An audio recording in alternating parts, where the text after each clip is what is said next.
Është hapur zyrtarisht departamenti i hemodializës në Spitalin Salus, një investim i rëndësishëm në shëndetin dhe mirëqenien e pacientëve me probleme në funksionimin e veshkave.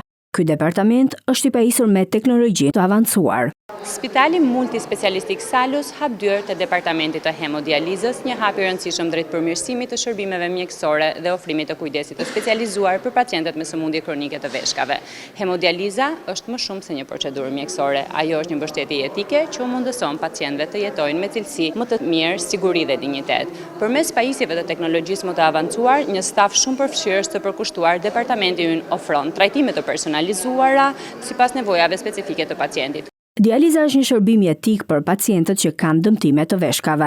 Hemodializa është një procedurë mjekësore jetike dhe një nga 3 modalitetet kryesore të terapisë renale zëvendësuese. Është një procedurë mjaft e rëndësishme dhe jetëshpëtuese për të smurët që vuajnë nga dështimi total i funksionit të veshkave, të stadit të fundit, terminal, por gjithashtu është një mënyrë terapeutike mjaft e rëndësishme edhe për pacientët me insuficiencë renale akute, pra një dëmtim akut i përkohshëm i funksionit të veshkave dhe nga patologjitë të tjera ekstrarenale. Me një ekip të specializuar mjekësh dhe infermierash dhe me teknologjinë më të fundit, departamenti i hemodializës në Spitalin Salus ofron trajtim profesional dhe të personalizuar.